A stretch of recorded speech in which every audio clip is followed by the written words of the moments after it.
The lead inside a pencil isn't actually lead. It's mostly graphite, which was discovered in England in the mid-1500s, giving birth to the pencil industry. In 1795, a French chemist invented a new type of pencil lead, made of graphite powder and clay fired in an oven, making it possible to produce leads with different hardness.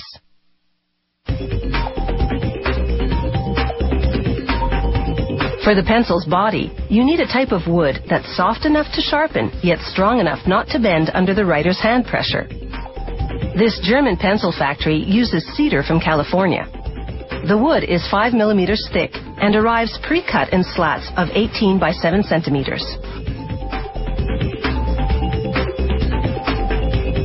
One by one, the slats pass under a giant cutting wheel.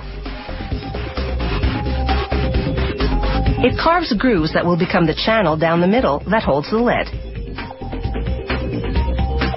The next machine fills the grooves with glue, a special formulation that's slightly elastic. This cushions the lead so that it's less likely to break inside the channel. Every second slat moves on to another conveyor belt. The ones that stay on this line head toward the machine that lays in the lead. The lead is made of a graphite and clay mixture, baked in an oven at more than 800 degrees Celsius.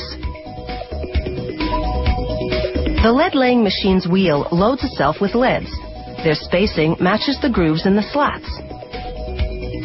It's the same process for colored pencils, only the leads are made of wax, clay, and pigments, with no baking required.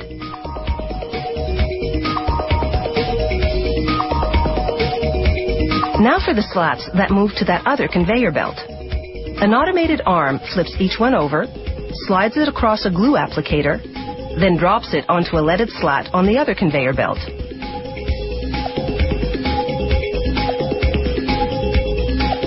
All the steps to this point have culminated in what is effectively a lead sandwich.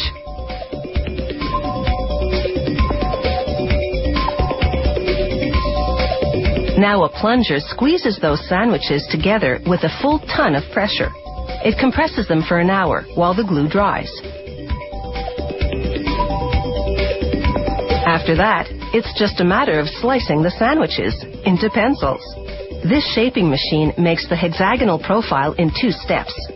First, its upper cutter forms 3 sides on top, then its lower cutter shapes 3 sides on the bottom. As soon as the bottom side is cut, the pencils separate.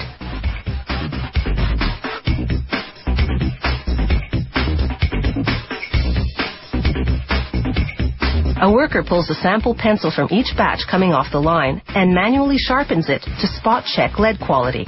Then he applies force to the tip until it breaks. For a pencil to pass this strength test, it has to withstand at least 2 kilograms of force. Now it's time to dress that bare wood. One at a time, the pencils shoot through a device called a lacquering head. It coats the wood in paint, yellow in this case. It takes 4 coats of paint to completely hide the wood grain. A 5th lacquering head paints a black stripe, this company's trademark. Then a 6th head seals the paint job with a transparent lacquer.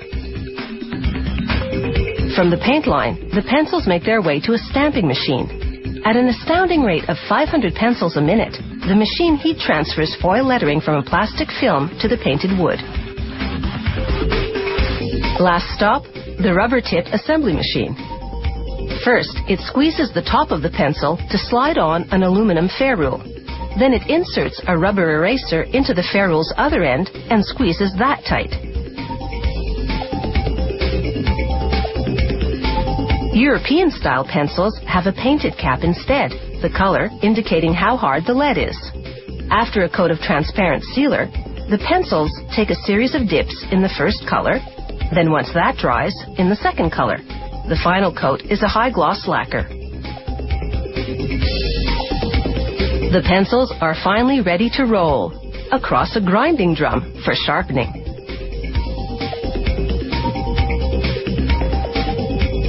By the time they roll off, they're pointed perfection. Looking as good as they perform, today's pencils sure have the right stuff.